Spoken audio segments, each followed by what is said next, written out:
এক রাতে কবরস্থান থেকে 16টি মরদেহ উধাও। মরদেহ হাড় চুরি হওয়ার দাবি করছেন স্বজন ও গ্রামবাসী। বিস্ময় প্রকাশ করে অপরাধীদের বিচারের দাবি করছেন তারা। অভিযুক্তদের খুঁজছেন পুলিশ।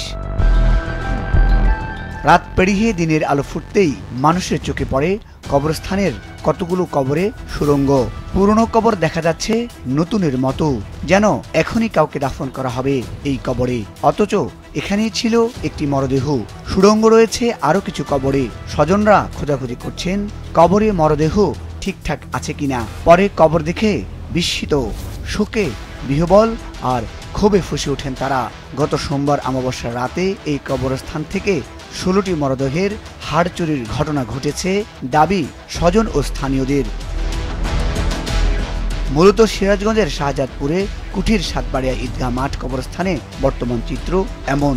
গত মঙ্গলবার একটি কবর নতুনের মতো দেখে সন্দেহ হয় তার স্বজনের। বিষয়টি জানাজানি হলে গত বুধবার এলাকায় হইচই পড়ে যায়। কবরস্থানে ভিড় জমান স্বজন ও এলাকাবাসী। অন্তত 16টি কবর থেকে মরদেহ হাড় চুরি হয়েছে বলে দাবি তাদের। নামাজ শেষে কবর জিয়ারতের জন্য এখানে আসার পর দেখতে পাই যে আমার স্বজনদের সহ, আমার চাচা চাচি সহ আমার কিছু স্বজনদের কবর একটু এলোমেলো, যা দেখে আমরা আতঙ্কিত হই। প্রথমে এটা আমরা তেমন কোনো পদক্ষেপ নিই না। পরবর্তী দিন আমরা কয়েকটা কবর খুঁড়ে দেখি, প্রায় প্রত্যেকটা কবর থেকেই কিছু না কিছু জিনিস নেওয়া হয়েছে। তো এরকম প্রায় 16-17টা কবর থেকে এরকম খোঁড়া হয়েছে। মরণের পরেও যে মানুষের নিরাপদ নাই, এই বিষয়টা আমরা আমাদের চোখে দেখতে পাইলাম। আমরা আসলে কোথায় আছি? আমরা বাংলাদেশের মানুষ এতটাই লজ্জিত যে কবরস্থানে থেকে মানুষ কঙ্কাল চুরি করে নিয়ে গেছে। সকালবেলা কবর করে দেয় যে কঙ্কাল এই মাথার থেকে মাথা পর্যন্ত নিয়ে গেছে।